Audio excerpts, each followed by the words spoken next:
small child, but I never met. And I lived in Texas, he lived in California. I'm sorry, Colorado. And when I was about 30, we finally met. And it was interesting, we had very different personalities, you know. Just kind of it's very much a very laid back sort of Colorado kind of hippie, you know, likes to be out in nature a lot and snowboard and all these things. So, and I tend to be more of a corporate kind of person. That's a nice way to say it. But so I was working on a project in Puerto Rico, and so we still didn't really know each other that well, but we do have these distinct personalities, but I wanted to get to know him better, and I flew him down. And we went hiking up in the rainforest in Puerto Rico.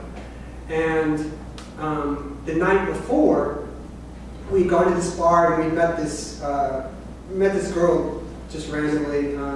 We told her we were going hiking the next day. She wanted to come along. You know, she didn't seem like she was a serial killer or anything. So we decided to bring her. And we got to the top of my favorite spot in this rainforest, where you have this rock that sort of juts out, and it overlooks this valley that's hundreds of feet down. And it's a good spot to like stop and have lunch. And you know, we got our backpacks and everything. And but it kind of like, it's one of those where it kind of like rolls down, and you know, so you don't want to go too far. But my brother, you know, having a lot of confidence, hiking a lot, spending a lot of time in the mountains in Colorado, he has these sort of really grippy boots, and he's going kind of way down on the edge. And this is making me really nervous, so I decide, because there's nothing to grab around. So I decide, I'm just, you know, I tell him I'm nervous, but he won't stop, so I'm like, fine, I'm going to sit down over here, and I'm going to eat, you know. And so once he decides to come back and eat, he sits down over there, and the girl that came with us also sat down over there to eat. Now we go to get up to leave, and the thing is that when he sets with his back, okay, to the thing, and he's got his backpack on, okay, and he forgets that he has the weight of his backpack, and he gets up, and just like out of a cartoon or a movie, he starts to do one of these, okay, truly. And I'm way over here because I had chosen not to be near, because he was down near this edge that just would have pulled us both at that time. But randomly, because we had brought this girl with us that we had just met the night before, she happened to be sitting near him, and she lunged like this and just grabbed the front connector of his backpack and yanked him back from dying. And that happened only randomly, just because we met her the night before. Otherwise, he would have died.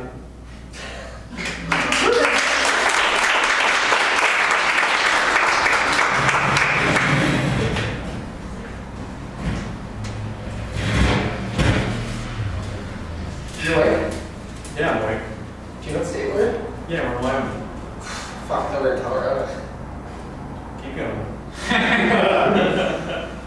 No, California, Colorado, it's something with a C. Canada, yeah, keep going. What are you writing? I'm tired. About me? Me. The year was aught four. I was on a pilgrimage across country with a gentleman of fine stature. You want to stop at that Burger King? Yeah, okay. We prepared to stop at a dining establishment. My mustache tickled my lips in anticipation. Not much I can eat at a Burger King. The plan thwarted.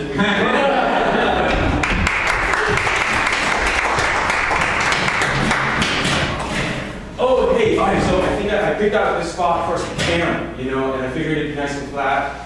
You know, we might get some sun in the morning over there, and you know, maybe you can pitch a tent. But I just want to say, man, you know, like, it's just, I mean, how awesome is it that you thought that I had a brother, you know, and that we can get like out here, like in the middle of nowhere, you know, to Australia. this once in a lifetime thing, and I just want to say like, hey man, what's up? You know, what have you been doing for 30 years? Can I just say thank you so much for paying to bring me down here? Oh, that's not you know, whatever, man. You know, it's no big deal. I mean, this is really special for me because I grew up as a single kid. You know that, and and that's crazy. I had a sister. She died when I was 3, so I never really met her. It was very brief minutes of memory. That's about it. So I guess that means she was your sister too. That's crazy. Wait, so is there any other siblings? Did I? Not that I know of. Okay. I mean, dad's helped around a lot. Well, let's start putting We might my have. pen together. You know. Yeah, I've never ran a camping, so you gotta tell me what you do. Oh yeah, it's simple. Look, there's this like. Have you ever built like an IKEA piece of furniture? Like. It didn't quite come out right, but yeah. It's pretty simple. You know, you kind of put down these stakes on the corners where you see those kind of holes on the plastic, and then you just kind of zip it up, and it just goes. You know, no more. You know, it's awesome. Do you have a drill? No drill necessary. But doesn't this look like concrete? Oh, there's a little bit of contrast. That's gonna be kind of hard. Yeah, maybe it's not the best place to start.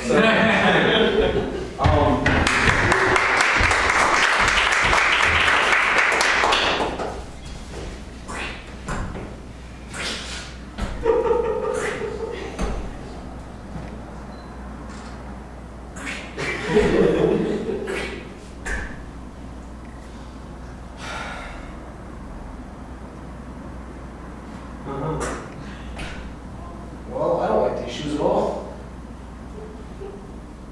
Yeah, I'm stuck. I already told you I was stuck. I don't know why you came all the way. I'm stuck. I thought you said lots of luck. No, I'm stuck. Now you're stuck. We're stuck. You're not stuck. Okay, hey! I'm still stuck. You try to thwart me into a sticky situation. Give me your hand. Help.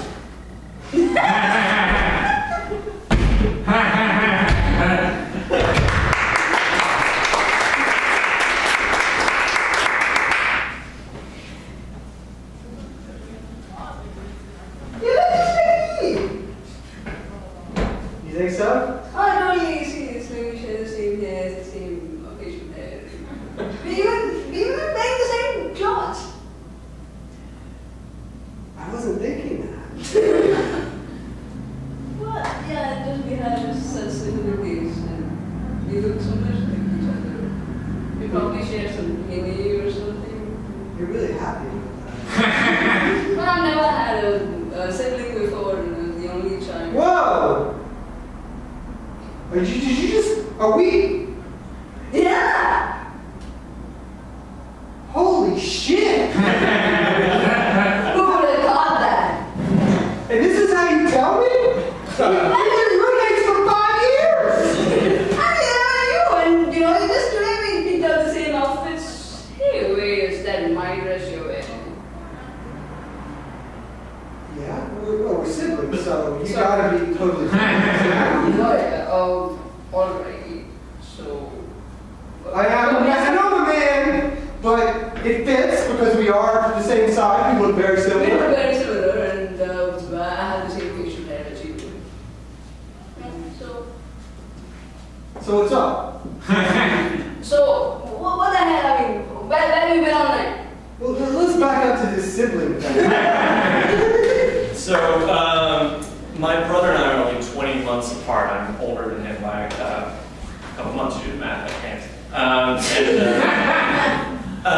When we were growing up, everyone thought we were, to this day, people on like subways, like, you know, on the street would be like, two twins, and no, thank you. You know, because I think my brother was good looking, so I was taking it as a compliment.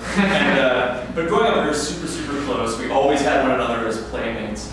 And we were living in Haddonfield, New Jersey for like 2 years in between moving from Ohio to like northern Jersey. And we were watching a lot of Looney Tunes on Nickelodeon back then. And we were watching a show, and I remember we were in my grandmother's like living area space, and we were playing Bullfighter. And my brother has innate just trust in me. To this day, I say like, Mark, jump off that cliff, you'll be fine. He will trust me and do it. So we're playing this game, bullfighter, and he's the bull, and I'm the, I want to say troubadour, what's the word? Matador. And I have one of the couch cushions from the couch, and he's like, on all fours, like stomping, huffing and puffing. I'm like, all right, Toro, Mark, go! And he comes at me, and with Bugs Bunny fresh in my head, I lift the cushion to reveal the couch behind it. Boom! Falls over, completely like, dazed, blood's gushing from his head. Oh, Grandma! She comes in, sees like one brother out, the other one like, looking tremendously guilty as he goes through his life, and rushes us off to the hospital. So we go into like the little doctor area. My brother gets sat on a chair, and he's gonna need stitches in his head. And I'm in the room with my grandmother, and the doctor brings out a needle, and my brother turns super, super white as the doctor's approaching, and just passes out, slides right out of the chair. Everyone's screaming. The nurse is like, "Oh my God, it's gonna be fine." He's out, and now I feel much worse. Anyway, he comes to, and I'm like, Mark, you okay? You okay? He's like, yeah, I'm all right. And like the doctor's talking to my grandma, like, you gotta tell us if if the kid has like a fear of needles. And she's like, I don't know, like, I've never seen that needle. And my brother's like, all right, thanks. At least it's over now. And the doctor's like, it's not over, we haven't done anything yet. And yeah, I still feel bad.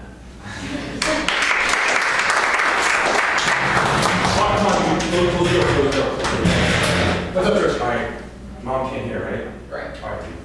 Let's see your school schedule, all right? We're starting the 10th grade this year. We have to make this work. It's an important year. All right, so this is what we can do, all right? I think maybe you can take both of our geometry classes on Tuesdays and Thursdays. Can you do that? Why don't you do geometry? No, because you're the one that's good at math. I'll do the English classes, all right? We're gonna get through this. We're gonna close all the way to college. This is gonna happen, all right? Perfect. We got it made. You're also. Have you been working out? A little, I have to work out. Look, I just don't have time right now. Like, I've started dating this girl now, so I really don't have time to go to the gym. Just eat a little bonbon, just McDonald's, like 2 pounds will be good. Hold on. Are you getting something?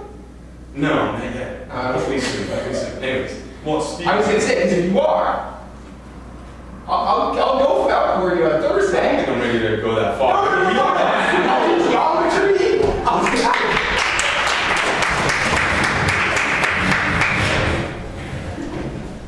I hope that you are ready. It won't take very long at all. Open your mouth. Open the mouth. Do as the doctor says. It's not Indian.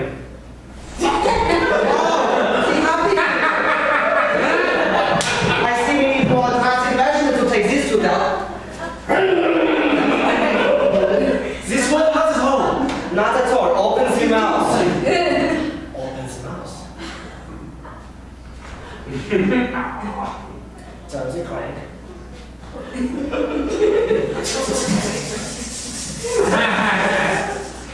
Oh, look at it! Look at it, very and we're done. Oh, excuse me, I just wanted to check into the torture room. Down the door, room 13.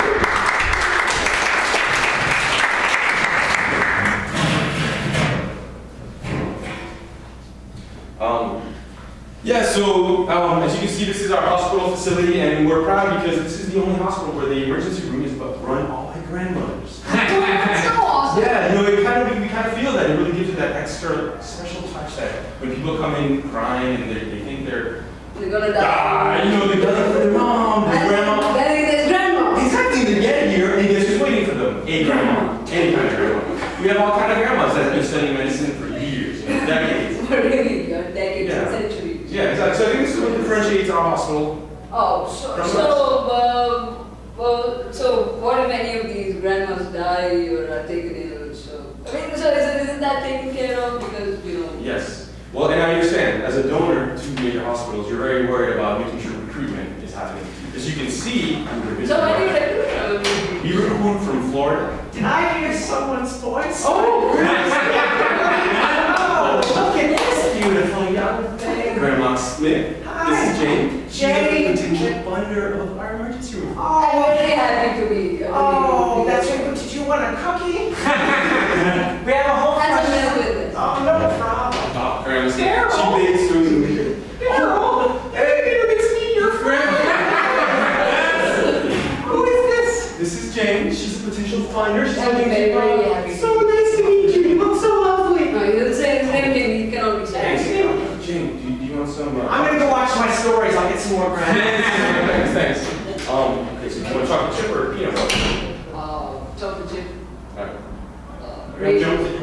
No, they're not my teeth. Oh, where? Did you misplace him again? Wait, you didn't leave him in the surgery room inside a patient again, did you? I don't know anymore.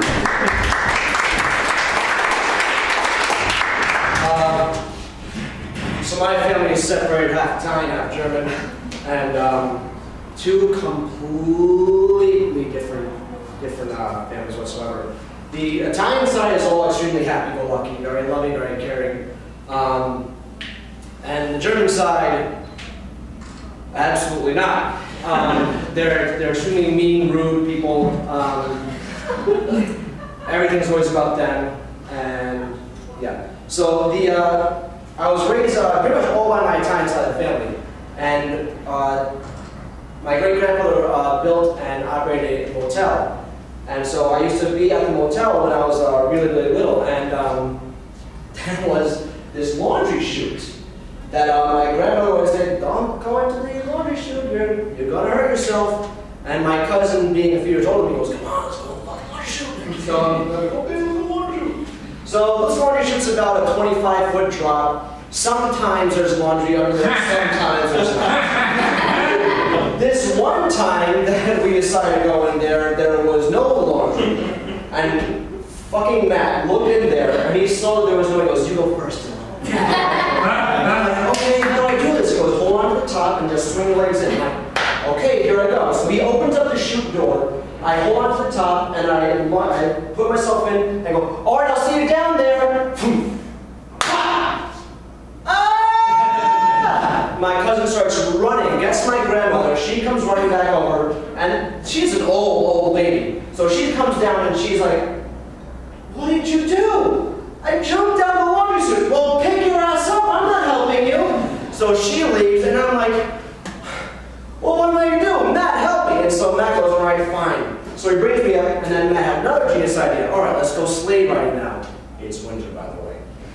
So we go, there's this big high school across the street from the motel where there's a gigantic hill at the end. But the hill stops at a very busy street. So we're on the top of the hill, Matt's looking back and forth, and he goes, "You go first, Dylan." And I go, "Okay, what do I do?" "Hop in the slide, once you get close to the street, turn." "Okay." Hop into the sled, go down the hill, and I'm picking up speed. I'm going fast, faster, faster.